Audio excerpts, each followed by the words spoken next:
Redmi ကသူတို့ရဲ့ K90 lineup ထဲကိုအခုနောက်ထပ်ဖုန်းတစ်လုံးထပ်ပြီးတော့ဝင်ရောက်လာပြီအဲ့ကောင် K90 Max လို့ခေါ်တယ်ရှေ့မှာ K90 standard model ကနေပြီးတော့ Pro Max တီထွက်ထားပြီဒီ K90 Max မှာက gaming phone တစ်လုံးနဲ့လုံးဝကိုဆင်သွားပြီ gaming phone လို့လည်းပြောလို့ရပြီနာမည်မှာသာ gaming လို့မတက်ထားပြီမဲ့ gaming phone လို့ပြောလို့ရပြီဘာလို့လဲဆိုတော့ cooling fan လည်းပါလာပြီပြီးတော့ gaming phone တွေမှာမပါမဖြစ်တဲ့ shoulder trigger တွေလည်းပါလာမယ်လို့ကြားရတယ် shoulder trigger ကိစ္စကတော့သူတို့ပေါ်ပြထားတဲ့ပုံတွေထဲမှာတော့မတွေ့သေးဘူးဗျဒါပေမဲ့တခြား source တွေမှာဆိုရင် shoulder trigger တွေလည်းပါလာမယ်လို့သိရတယ်အဲ့တော့ဒီကောင်ရဲ့ cooling fan စနစ်အကြောင်းကတခြား gaming phone တွေ Ramajit တို့လို gaming phone တွေရဲ့ cooling fan တွေကနည်းနည်းကွဲပြားတယ်ဒီကောင်ဘယ်လိုလုပ်တယ်လဲမိဘက်ကတော့သူတို့ကတော့ industry strongest cooling fan ပါတဲ့ဖုန်းတွေထဲမှာအကောင်းဆုံးပဲလို့တော့ပြောချင်တာအကောင်းဆုံးပဲဆိုတာ cooling fan ဘိုင်းကအကောင်းဆုံးပဲလို့ပြောထားတယ်အဲ့တော့ဒီ fan အကြောင်းလေးကျွန်တော်ချက်ပြောပြမယ်ဒီကောင်က size က 18.1 mm တောင်မှရှိတယ် size ကတော်တော်ကြီးတယ်အဲ့တော့ကြောင့်မလို့တဲ့တခြား gaming phone တွေထက်ကို1.3 ဆလေပို့ပြီးတော့ဆုပ်ယူနိုင်တယ်လို့ပြောထားတယ်အဲ့နောက်ပြီးတော့သူ့ရဲ့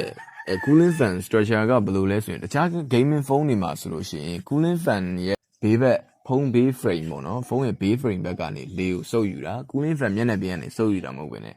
ဘေး frame ကနေဆုပ်ယူတယ်ပြီးရင်လေကိုအထဲကိုအလျားလိုက်ပို့တယ်အောက်မှာ paper chamber တွေနဲ့တွဲသွားတာပေါ့နော်အခုဒီကောင်ကကြတော့ cooling fan မျက်နှာပြင်ကနေဥမာလေကိုအပေါ်ဘက်ကနေကိုဓာတ်ရိုက်အထဲကိုဆုပ်ယူတယ်ဆုပ်ယူပြီးရင်အလျားလိုက်မသွားဘဲနဲ့ဒီ SOC တွေဘာတွေရှိတဲ့တခြားပေါ့နော် SOC တွေဘာတွေရှိတဲ့တခြားကင်မရာအောက်နားလေးတွေအထိကိုလေစင်နှမောင်းပုံစံအတိုင်းသူတို့ပြောထားတော့ Vortex AirDex design လို့ပြောထားတယ်အဲ့ဒီမှာ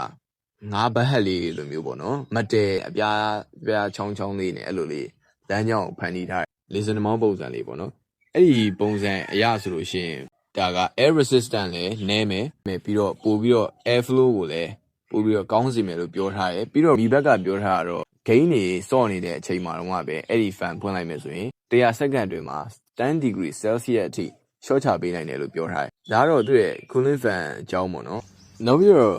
မီဘက်က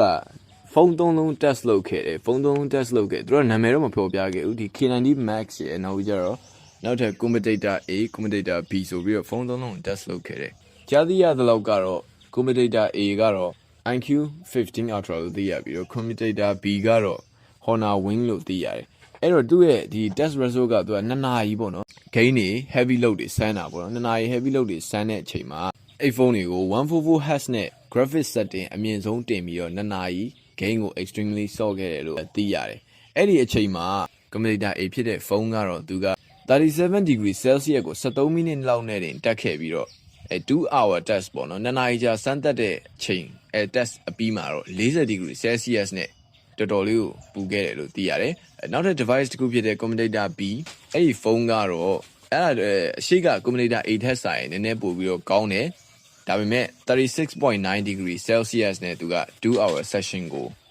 အဆုံးသတ်ခဲ့ဒီ test ကို 36.9 degree Celsius နဲ့ပြီးခဲ့တယ်ရလက်ကတော့အရင်မဆိုးဆိုပေမဲ့ K90 Max ကတော့အဲ့ဒီထဲမှာ result အကောင်းဆုံးထွက်သွားခဲ့တယ် K90 Max ကတော့ဒီ 18.1 mm active cooling fan နဲ့အဲ့ဒီသူ့ရဲ့ structure design အသစ်နဲ့အလုပ်ဖြစ်သွားတယ်လို့အဲ့ဒီ test မှာတော့ပြောရမယ်အဲ့ဒီ test လုပ်နေစဉ်အတွင်းမှာ37 degree Celsius ကိုလုံးဝကိုမကျော်သွားခဲ့ဘူး K90 Max က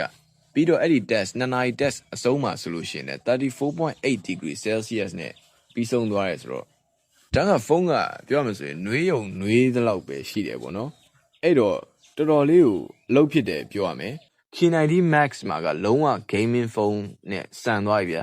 refresh rate ဆိုလို့ရှိရင် 165Hz အထိပါလာမယ်ဒါပေမဲ့လည်းတချို့သော app တွေကတော့ app အများစုကတော့ 165Hz တော့ support လုပ်မှာတော့မဟုတ်ဘူးဒါပေမဲ့ game တွေမှာဆိုတော့သူကနေသူတော့သွားပြီးတော့ကောင်းမှာပေါ့နေတာလက်ဆိုင်များတာပါပိုကောင်းတာပေါ့နောက်တစ်ချက်ကဒီကုန်းမှာ dual chip setup နဲ့လာမယ်လို့ပြောထားတယ်ဒီ dual chip ဆိုတာကကျတော့ camera ဘိုင်းအတွက် Vivo လိုမျိုး chip ထည့်ပေးတာလားဒါမှမဟုတ် network ဘိုင်းအတွက် chip ကိုထည့်ပေးတာလားဒါမှမဟုတ်ရင် frame interpolation လိုမျိုးအရင်တုန်းကထွက်ခဲ့တဲ့ gaming phone တွေပြီးတော့GT လိုမျိုးဖုန်းတွေမျိုးတွေမှာပါခဲ့တဲ့ frame interpolation အတွက်ထည့်ပေးတာလားဆိုတာတော့ဘာမှန်းတော့မသိရသေးဘူး dual chip ပါမယ်လို့တော့သိထားရတယ်နောက်ထပ်သူ့ရဲ့တခြားချက်တွေကဆိုရင်သူက camera setup ဘိုင်းမှာက50 megapixel main camera နဲ့8 megapixel ultra wide နဲ့လာမယ်လို့လက်ရှိမှာသိထားရတယ်ရှေ့ဘက် front camera တော့32 megapixel နဲ့လာမယ်လို့သိရတယ်charging speed ဘိုင်းကိုတော့100W နဲ့သုံးထားပြီးတော့ battery ကတော့8000 mAh နဲ့လာမယ်လို့သိထားရတယ်